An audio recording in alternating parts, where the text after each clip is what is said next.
जय हिंद दोस्तों, मैं भूपेंद्र चंदेल। आज एक नया हाईलाइटेड टॉपिक्स को लेकर हम डिस्कस करेंगे।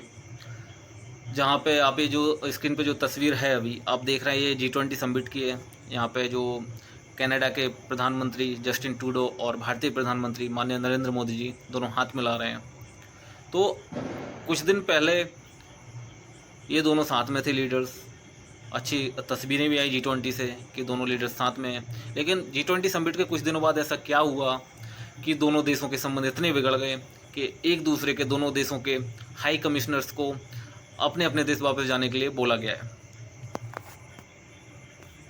तो इसके पीछे का रीज़न है, ये स्क्रीन पर जो शो हो रहा है, हरदीप सिंह निज्जार।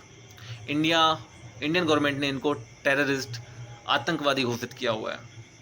और इनकी जो हत्या, इस आतंकवादी की जो हत्या है वो कनाडा में हुई है। एक गुरुद्वारे के सामने कुछ लोग आए थे, कार से फायरिंग की और गोलियों से इनको भूना। अब उसके बाद में कनाडा के जो प्रधानमंत्री जी हैं जस्टिन ट्रूडो, उन्होंने कनाडा के पार्लियामेंट में ये बोला है कि इनकी जो हत्या है, ये जो टेररिस्ट हरदीप सिंह निज्जार है, इसकी हत्या के पीछे भारतीय इंडियन एजेंसियों का हाथ है। सोच रहे होगे कि कनाडा के प्रधानमंत्री जस्टिन ट्रूडो ऐसा क्यों कर रहे हैं, इसके पीछे उनका क्या रीज़न है।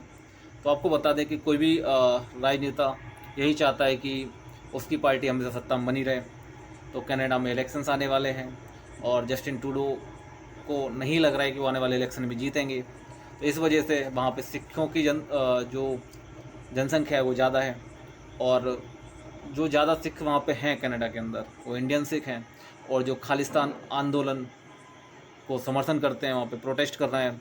खालिस्तान आंदोलन का मतलब है कि भारत के अंदर अलग से एक सिख देश बनाने की बात चल रही है, जो भारत से अलग करके एक सिख धर्म के नाम पे एक और सिख देश को बनाने की बात चल रही है। और जो इसको समर्थन करता है वो खालिस्तान आंदोलन समर्थक होता है। तो कनाडा के अंदर बहुत सारे सिख हैं। आपने मूवीज़ में भी देखा होगा कि पंजाबियों के एक ही वो है कि उनको कनाडा जाना है बस। तो कनाडा के अंदर जो पंजाबी हैं, इंडिया के बहुत सारे, मैं ये नहीं बोल रहा हूँ कि पूरे लोग सपोर्ट कर रहे हैं, लेकिन कुछ लोग हैं जो खालिस्तान की मांग कर रहे हैं और खालिस्तान आंदोलन को आगे बढ़ा रहे हैं। उन्हीं में से एक थे हरदीप सिंह निज्जार।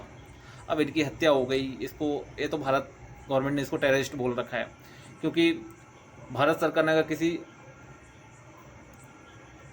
किसी भी उसको टेररिस्ट घोषित किया है तो फिर किसी भी देश को ये नहीं बनता है कि उसको अपने सरजमी पे या फिर अपने देश में वहाँ पे उसको पनाह दे। जैसा पाकिस्तान करता है वो आतंकवादी को पनाह देता है, वही काम कनाडा करता है। तो कनाडा को हम दूसरा पाकिस्तान बोल सकते हैं। लेकिन चलो ठीक है, उसकी हत्या का अभी तक प्रूफ कोई भी उनकी सरकार के पास नहीं है।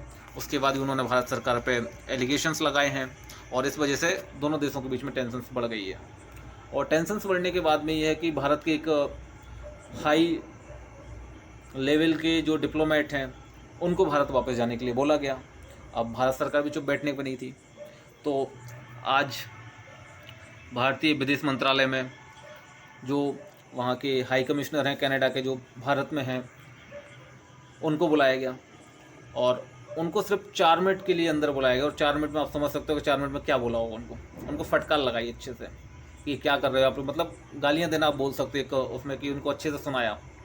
और इतना इस बात से आप समझ सकते हो उनको क्या सुनने को मिला होगा, क्योंकि जब वो वहाँ से विदेश मंत्रालय से जब बाहर निकले वहाँ के हाई कमिश्नर, तो उन्होंने किसी से बात भी नहीं की, गुस्से में थे। उन्होंने कार का गेट इतने ज़ोर से बंद किया कि अगर कोई आसपास होता तो उसको चोट भी लग जाती। तो अब इससे समझ सकते हो कि भारत कनाडा के रिलेशंस इस टाइम पे बहुत ज़्यादा ख़राब हो रहे हैं और ये कहीं ना कहीं आने वाले समय में दोनों देशों के लिए अच्छा नहीं है। दोनों देशों के ट्रेड को लेकर कुछ एग्रीमेंट्स होने थे, वो कैंसिल हो गए। तो दोनों देशों के लिए नहीं है, लेकिन अपने पॉलिटिकल फ़ायदा के लिए जस्टिन ट्रूडो दोनों देशों के संबंध ख़राब कर रहे हैं। और इसमें वो अपनी पार्टी का सिर्फ फ़ायदा देख रहे हैं, दोनों देशों के संबंध और जनता के बारे में नहीं सोच रहे हैं।